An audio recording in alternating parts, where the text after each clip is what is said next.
आशा करता हूं आप बहुत अच्छे होंगे। मेरा नाम है सुनील और 22 नवंबर 2020 के नेशनल और इंटरनेशनल करंट अफेयर इस पर्टिकुलर वीडियो में हम लोग जानेंगे। अगर आपको मेरे द्वारा पढ़ाए गए सभी लेक्चर्स का पीडीएफ फाइल चाहिए तो आप मेरे Telegram channel star IQ PDF को जरूर ज्वाइन करना। स्टार आईक्यू यूट्यूब चैनल को सब्सक्राइब करना बिल्कुल मत भूलिएगा। आगे बढ़ते हैं और आज का पहला क्वेश्चन जानने से पहले कल आपसे सवाल पूछा था, उसका सही जवाब क्या होगा। सोलर पैनल से चलने वाली मोबाइल आयरन कोट बनाने के लिए कितने वर्षीय विनिशा उमर शंकर को चिल्ड्रंस क्लाइमेट प्राइज से सम्मानित किया गया है। तो इस क्वेश्चन का सही आंसर था 14 वर्षीय, यानी कि बी ऑप्शन जो है वो बिल्कुल ठीक रहेगा हमारा। आगे बढ़ते हैं हम लोग और आज का पहला क्वेश्चन के निम्न में से किस राज्य के शिक्षा मंत्री मेवालाल चौधरी ने पदभार ग्रहण करने के कुछ ही घंटे बाद अपने पद से इस्तीफा दे दिया। तो कुछ ही घंटे बाद अपने पद से इस्तीफा दिया, ये है बिहार के शिक्षा मंत्री मतलब थे। और बी ऑप्शन जो है इस क्वेश्चन का बिल्कुल ठीक रहेगा, जो आपको फोटो में दिखाई दे रहे हैं। इन्होंने कुछ ही घंटे के बाद में राजनीतिक कारणों की वजह से इस्तीफा दे दिया और मुख्यमंत्री ने ये अपना इस्तीफा जो है यहाँ के राज्यपाल जिनका नाम है फगू चौहान उनको सौंपा और राज्यपाल ने इस्तीफा तुरंत स्वीकार कर लिया और मुख्यमंत्री की अनुशंसा पे अशोक चौधरी जो है ये मेवालाल के स्थान पे जो है शिक्षा विभाग के मंत्री बने हैं। बिहार को मैप में देखिएगा, बिहार के 7वें मुख्यमंत्री 7वीं बार मुख्यमंत्री बने हैं, नीतीश कुमार बने हैं। बिहार की राजधानी क्या है? पटना है। बिहार का दुख अगर किस नदी को पूछा जाए आपसे, बिहार का दुख है कोसी नदी, ये भी बात आप याद रखिएगा। और सबसे ज्यादा मार्ग बदलने वाली नदी भी भारत में कौन सी है? तो जवाब रखिए दीजिएगा आप लोग, कोसी नदी ही रहेगी। आगे बढ़ता हूं, अगला क्वेश्चन हमारा है कि वन वेब ने भारतीय इंटरप्राइजेस के चेयरमैन खालिस्तान को एग्जीक्यूटिव चेयरमैन नियुक्त किया है। तो वन वेब ने अभी रिसेंटली सुनील भारती मित्तल को जो है नियुक्त किया है रिसेंटली इंटरप्राइजेस का एग्जीक्यूटिव चेयरमैन, जो आपको फोटो में दिखाई दे रहे हैं। ये वन वेब ने नील मर्स्ट्रन को सीईओ नियुक्त करने की भी घोषणा की है और थॉमसन राइटर्स को जो है चीफ ऑपरेटिंग ऑफिसर नियुक्त करने की घोषणा की है अभी रिसेंटली। आगे बढ़ते हैं, अगला क्वेश्चन हमारा इनमें से किस राज्य के मुख्यमंत्री अशोक गहलोत ने इंदिरा गांधी मातृत्व पोषण योजना की शुरुआत की है? इंदिरा गांधी मातृत्व पोषण योजना की शुरुआत की है रिसेंटली राजस्थान ने, यानी कि ए ऑप्शन जो है इस क्वेश्चन का हमारा वो बिल्कुल ठीक रहेगा। और ये योजना जो है गर्भवती महिलाओं को दूसरी संतान के अवसर पर वित्तीय सहायता देने का प्रावधान होगा इसके अंदर। भाई कोई गर्भवती महिला है उनको जो है संतान पैदा करना, पहली और के साथ में दूसरी संतान पे जो है ये योजना लाभ देने वाली है। यहाँ पे पोषण मातृत्व का मतलब है कि किट वगैरह दिया जाएगा, ठीक है। जब भी कोई माता बच्चा पैदा करती है, अब मान लेते हैं कि पहली बार उसने बच्चा पैदा किया, ठीक है कोई बात नहीं, लेकिन दूसरी बार एक बच्चा पैदा होने के बाद में बॉडी के अंदर इम्यूनिटी या यूं कहिएगा न्यूट्रिशंस की थोड़ी बहुत कमी हो ही जाती है। तो दूसरी बार इम्यूनिटी को स्ट्रॉन्ग करने के लिए जो है इंदिरा गांधी मातृत्व पोषण योजना ये काम करेगी।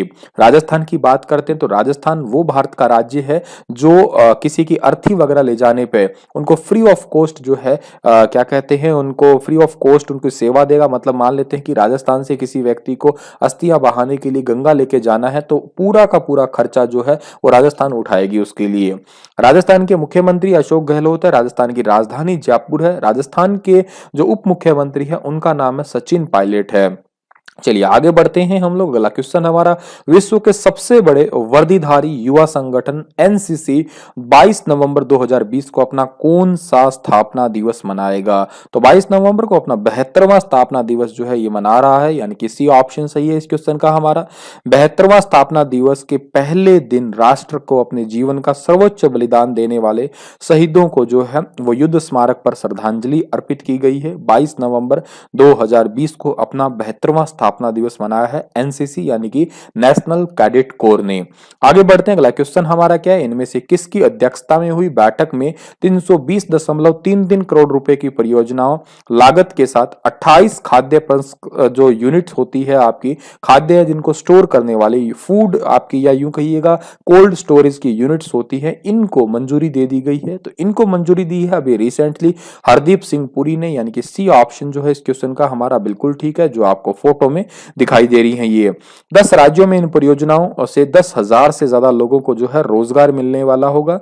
और ये अभी रिसेंटली केंद्रीय खाद्य उद्योग मंत्री और कृषि एवं किसान कल्याण मंत्री नरेंद्र सिंह तोमर की अध्यक्षता में इस बैठक के अंदर 320.33 करोड़ रुपए की परियोजना को जो है मंजूरी मिली है।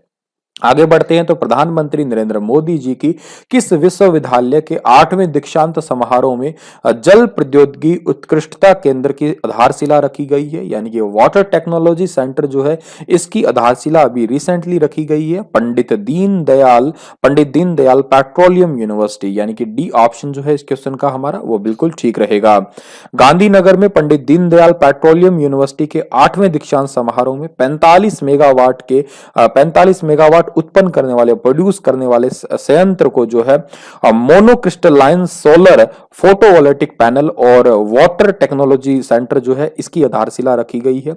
मतलब यहाँ पे एक सोलर सेंटर की स्थापना भी और के साथ में वाटर टेक्नोलॉजी सेंटर की, ताकि जल जो है उसको बिल्कुल प्यूरिफाई करके लोगों तक भेजा जा सके। तो ये काफी इंपॉर्टेंट होगा, याद रख लीजिएगा। और साथ ही इस यूनिवर्सिटी के अंदर जो है अभिनव और उद्भवन केंद्र जो है उसकी स्थापना भी की गई है और के साथ में ट्रांसलेशन इंस्टीट्यूट जो है उसकी भी स्थापना की गई है इसी इंस्टीट्यूट के अंदर। आगे बढ़ते हैं तो भारतीय क्रिकेट टीम के किस पूर्व के तेज गेंदबाज ने हाल ही में क्रिकेट के सभी फॉर्मेट से संन्यास लेने की घोषणा की है। भारतीय क्रिकेट के पूर्व तेज गेंदबाज जिन्होंने जो है सभी के सभी क्रिकेट फॉर्मेट से संन्यास लेने की घोषणा की है, जिनका नाम है संदीप त्यागी, ठीक है, सुदीप त्यागी, सॉरी। डी ऑप्शन जो है इस क्वेश्चन का हमारा बिल्कुल ठीक है, जो आपको फोटो में दिखाई दे रहे हैं। ये इन्होंने केवल 4 वनडे खेले हैं जिसमें 3 विकेट हासिल किए हैं। इसके अलावा 33 साल के सुदीप त्यागी ने एक T20 अंतरराष्ट्रीय मैच भी खेला है। 2010 में आखिरी बार भारत के लिए ये मैच खेले थे। अब इन्होंने जो है संन्यास लेने की रिसेंटली घोषणा की है। आगे बढ़ते हैं, अगला क्वेश्चन हमारा है कि आईसीसी की नई न्यूनतम आयु की नीति के मुताबिक कितने साल से कम उम्र वाले खिलाड़ी अंतरराष्ट्रीय क्रिकेट नहीं खेल सकेंगे। नई नीति के अकॉर्डिंग 15 साल से कम आयु के बच्चे जो हैं अब क्रिकेट नहीं खेल सकेंगे। ये आईसीसी यानी कि इंटरनेशनल क्रिकेट काउंसिल जो है इन्होंने अभी रिसेंटली घोषणा की है। और यह आयु संबंधी सीमा सभी तरह की क्रिकेट फॉर्मेट पे भी लागू होगी, ये भी आईसीसी ने कहा है। मतलब टेस्ट हो, T20 हो, वनडे हो, सभी पे ही 15 साल से कम खिलाड़ियों को खेलने की मंजूरी जो है वो नहीं मिलेगी, आईसीसी ने ये अभी कहा है, ठीक है भाई। और दूसरी बात यहाँ पे हमें इंपॉर्टेंट याद करना है कि आईसीसी जो है इसका हेडक्वार्टर दुबई में है। 1909 में इसकी स्थापना हुई थी और सीईओ का नाम मनु साहनी है, याद रखिएगा। अपने पहले उपन्यास सुगी बेन के लिए मान बुकर पुरस्कार 2020 किसने जीता है। One of the most important question है, इनका आंसर सही रहेगा डगलस स्टुअर्ट, यानी कि डी ऑप्शन सही है इस क्वेश्चन का हमारा, जो आपको फोटो में दिखाई दे रहा होगा। ये उपन्यास और जो डगलस स्टुअर्ट है वो भी आपको फोटो में दिखाई दे रहे हैं।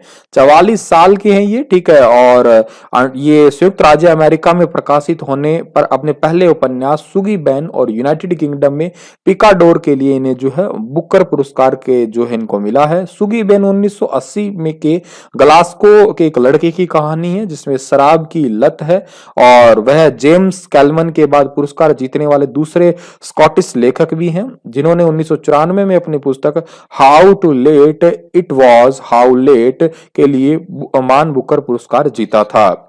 आगे बढ़ते हैं, अगला क्वेश्चन हमारा कि भारतीय सेना ने पहली बार प्राइवेट फर्म को प्रोजेक्ट की मंजूरी दी है।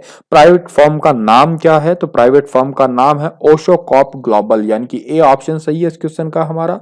पहली बार भारतीय सेना ने अपने युद्धक टैंक T-72 और T-90 है और इनको विशेष रूप से गोला बारूद के विकास के लिए जो है ओशो कॉर्प ग्लोबल को एक प्रोजेक्ट को जो है दिया गया है। इसकी तकरीबन 2300 करोड़ रुपए से अधिक के अंदर जो है लागत है इस पूरी परियोजना की। इस परियोजना को 3 साल से अधिक की चयन प्रक्रिया के बाद में रक्षा प्रक्रिया टेक ओवर कर ली जाएगी, मतलब मेक इन इंडिया के तहत ही। तो ओवरऑल आपको इतना याद रखना है कि ओशो कॉप ग्लोबल जो है इसको प्राइवेट फर्म के तहत या यूं कहिएगा प्रोजेक्ट की मंजूरी मिली है। 2300 करोड़ रुपए का प्रोजेक्ट है ये टोटल। इसी के साथ ये लेक्चर समाप्त होता है। आपके लिए क्वेश्चन रहेगा कि 21 नवंबर को विश्व भर में कौन सा दिवस मनाया जाता है? विश्व हेलो डे, विश्व टेलीविजन डे, वर्ल्ड दूरदर्शन दिवस यानी कि विश्व दूरदर्शन दिवस, तो ये तीनों ही आप बताइए डिटेल से इस क्वेश्चन के बारे में। कल फिर हाजिर रहूंगा लेटेस्ट अपडेट के साथ। तब तक आप हंसते रहना, मुस्कुराते रहना। Stay happy, stay healthy.